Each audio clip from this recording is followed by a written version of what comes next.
Welcome back everyone. स्वागत है आप सभी का फिर से आर के कॉम्पिटिटिव के इस नए वीडियो में। आज की इस वीडियो में देखेंगे 5 और 6 अप्रैल के कुछ इंपॉर्टेंट करंट अफेयर्स के क्वेश्चंस को और उनसे जुड़े हुए कुछ इंपॉर्टेंट क्वेश्चंस को भी। तो चलो वीडियो स्टार्ट करते हैं लाइन ऑफ द डे के साथ कि आज गुजरे हैं इश्क के उस मकाम से कि नफ़रत सी हो गई है हमें उनके नाम से। पहला क्वेश्चन कि किस राज्य के हापुस आम को जीआई टैग प्रदान किया गया है, तो वो है महाराष्ट्र के हापुस आम को। तो ये हापुस आम है। हापुस आम इंडिया का सबसे महंगा आम का गिनती में आता है। इसका दाम जो है वो हर साल बढ़ते ही रहता है। इसके बारे में देखेंगे कि जीआई टैग क्या होता है। तो इसका फुल फॉर्म होगा जियोग्राफिकल इंडिकेशन। नाम से ही स्पष्ट हो जा रहा है कि ये किसी भौगोलिक उत्पत्ति को जो इंडिकेट करेगा। तो इसका जो परिभाषा होगा कि किसी भी उत्पाद के लिए एक प्रतीक चिन्ह के समान होता है ये जीआई टैग। उत्पाद की विशिष्ट भौगोलिक उत्पत्ति, विशेष गुणवत्ता और पहचान के लिए ये जीआई टैग दिया जाता है। बात हुई है महाराष्ट्र की, तो महाराष्ट्र से जुड़ा हुआ कुछ इंपॉर्टेंट क्वेश्चन। महाराष्ट्र की राजधानी मुंबई में। मुख्यमंत्री उद्धव ठाकरे शिवसेना पार्टी से हैं। गवर्नर हैं भगत सिंह कोश्यारी। महाराष्ट्र के 6 पड़ोसी राज्य हैं गोवा, कर्नाटक, तेलंगाना, छत्तीसगढ़, मध्य प्रदेश और गुजरात। इसके बाद बहुत इंपॉर्टेंट क्वेश्चन एग्जाम में कई बार पूछा भी गया है। भाभा परमाणु अनुसंधान केंद्र यानी बार्क का मुख्यालय कहाँ है, तो वो महाराष्ट्र राज्य के मुंबई में है। इसके बाद ये भी अपने आप में इम्पोर्टेंट क्वेश्चन है कि छत्रपति शिवाजी अंतर्राष्ट्रीय हवाई अड्डा कहाँ है, तो मुंबई महाराष्ट्र में है। इसके बाद अगर कोरोना से जुड़ा हुआ कुछ इसमें क्वेश्चन निकालें तो महाराष्ट्र जो है वो भारत ही नहीं बल्कि विश्व का सबसे बड़ा हॉटस्पॉट बन चुका है कोरोना का। इसमें रिपोर्ट्स के अनुसार एक दिन में 56,000 केसेस आए हैं कोरोना के। अगला स्टेट देखेंगे बिहार। बिहार को राज्य का दर्जा कब मिला? 26 जनवरी 1950 में। और 26 जनवरी 1950 को ही भारतीय संविधान भी लागू किया गया था। बताया गया है आपको, बार बार इसको ऐसे याद कर सकते हैं आप। इसके बाद बिहार का सबसे बड़ा नगर पटना। पटना को जो शेरशाह था वो प्रांतीय राजधानी बनाया था। इसके बाद 1916 ईस्वी में पटना उच्च न्यायालय की स्थापना हुई थी। 15 नवंबर 2000 में झारखंड जो है वो बिहार से अलग हुआ। 15 नवंबर 2000 को ही झारखंड का स्थापना दिवस मनाया जाता है। इसका वजह 2 है। एक तो ये कि इस दिन ये बिहार से अलग हुआ और दूसरा कि 15 नवंबर 2000 को बिरसा मुंडा का जन्म दिवस भी होता है। इसके बाद 1857 की क्रांति में बिहार के नेता कुंवर सिंह थे। इन्होंने 1857 की जो क्रांति हुई थी उसमें बिहार से हिस्सा लिया था। अगला उत्तर प्रदेश। उत्तर प्रदेश के मुख्यमंत्री हैं योगी आदित्यनाथ, बीजेपी से हैं। इसके बाद उत्तर प्रदेश के राज्यपाल आनंदीबेन पटेल। इसके बाद यही जो है मध्य प्रदेश की राज्यपाल भी हैं। जनसंख्या की दृष्टि से उत्तर प्रदेश भारत का सबसे बड़ा राज्य है। उत्तर प्रदेश की सबसे लंबी नदी गंगा, सबसे ऊंचा बांध रामगंगा। फतेहपुर सिकरी है। अकबर की रानी जोधाबाई का महल भी यहीं स्थित है। फतेहपुर सिकरी का निर्माण कौन करवाया? तो अकबर करवाया। ये बहुत बार पूछा गया है एग्जाम्स में। इसके बाद उत्तर प्रदेश की सर्वाधिक प्रदूषित नदी यमुना है। उत्तर प्रदेश का जो सीमा है वो केवल नेपाल को ही स्पर्श करता है। उत्तर प्रदेश की बात करें तो इसमें एक रिसेंट बहुत ही इंपॉर्टेंट क्वेश्चन आया है कि उत्तर प्रदेश भारत का इकलौता ऐसा राज्य बनने वाला है जिसमें 5 अंतर्राष्ट्रीय हवाई अड्डे होंगे। अब गुजरात की बात करेंगे तो गुजरात की राजधानी गांधीनगर है। मुख्यमंत्री हैं विजय रूपाणी। राज्यपाल है आचार्य देवव्रत। इसके बाद लोक नृत्य इसमें है गरबा, डांडिया, रासलीला इत्यादि। गुजरात की सबसे लंबी नदी जो है वो नर्मदा है। गुजरात का सबसे बड़ा जो शहर है वो अहमदाबाद है। सरदार सरोवर डैम जो है वो किस नदी पे बना हुआ है? तो नर्मदा नदी पर बना हुआ है।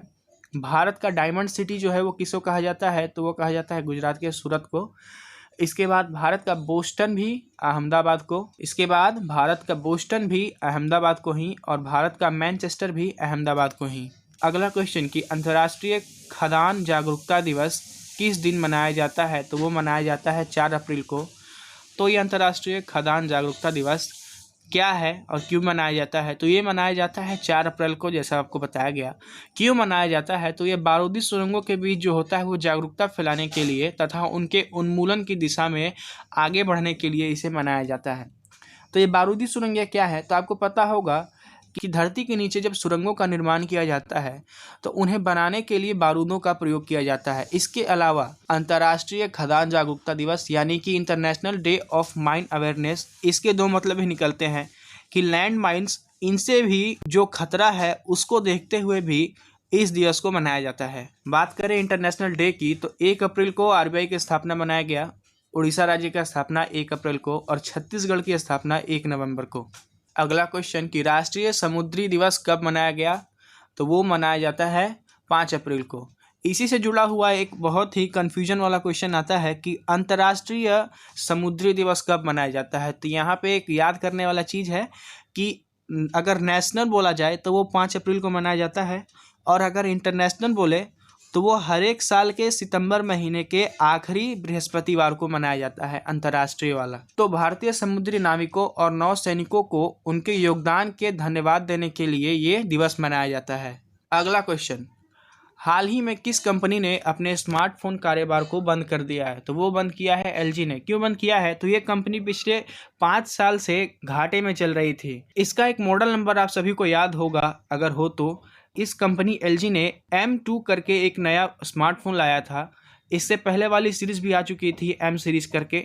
उस सीरीज में जितने भी स्मार्टफोन्स को बनाया गया था वो अपने आप में ही एक बहुत बड़ा प्रॉब्लम था। उन जो फ़ोन्स थे स्मार्टफोन्स वो काफ़ी ज़्यादा हीट होते थे। कंपनी उस स्मार्टफोन के जितने भी यूज़र थे उनको भरपाई करते करते परेशान हो चुकी थी। ऐसा अनुमान लगाया गया है कि जितना कॉस्टिंग उस स्मार्टफोन को बनाने में लगा था उससे ज़्यादा कॉस्टिंग उन सभी कस्टमर को भरपाई करने में इस एलजी कंपनी का लग चुका था।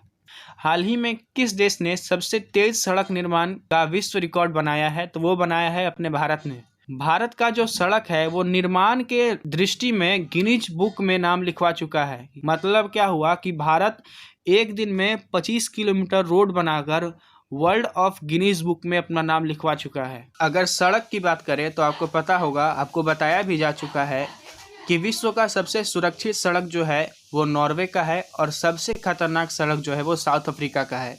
इस लिस्ट में भारत 86वां स्थान पे आता है। अगला क्वेश्चन, हाल ही में ट्यूलिप फेस्टिवल कहाँ आयोजित किया गया है, वो किया गया है जम्मू कश्मीर में। आपको पता होना चाहिए कि जम्मू कश्मीर में ही विश्व का सबसे बड़ा ट्यूलिप गार्डन है। बात आई है जम्मू कश्मीर से, तो जम्मू कश्मीर में देख लेंगे कि क्या इंपॉर्टेंट क्वेश्चन बनेंगे। तो जम्मू कश्मीर जो है वो केंद्र शासित प्रदेश है। पहले स्पेशल राज्य था लेकिन अब ये केंद्र शासित प्रदेश है। कैसे हुआ, तो 370 धारा हट गया, इसके बाद इसे केंद्र शासित प्रदेश बनाया गया है, सभी को पता होगा। तो इस केंद्र शासित प्रदेश के राज्यपाल कौन है, तो मनोज सिन्हा है। इसके बाद जम्मू कश्मीर जो है उसकी 2 राजधानियां हैं, एक ग्रीष्मकालीन और एक शीतकालीन। ग्रीष्मकालीन है श्रीनगर और शीतकालीन है जम्मू। जम्मू कश्मीर जो है वो अपने सेब के उत्पादन के लिए एवं बात अपने बैट्स यानी क्रिकेट का जो बैट उपयोग किया जाता है उसमें बैट के लिए ये काफ़ी ज़्यादा फेमस है। तो ये हिमाचल प्रदेश की, हिमाचल प्रदेश को भी देख लेंगे कि हिमाचल प्रदेश की राजधानी शिमला है।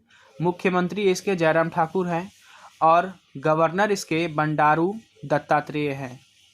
इसके बाद हिमाचल प्रदेश की प्रमुख झीलें हैं सूरजताल झील, रेणुका झील, चंद्रताल झील, भृगु झील।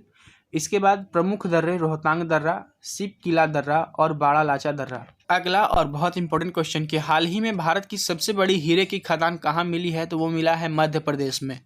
ये कोई खदान नहीं है, ये एक जंगल है जहाँ पे ये अनुमान लगाया गया है।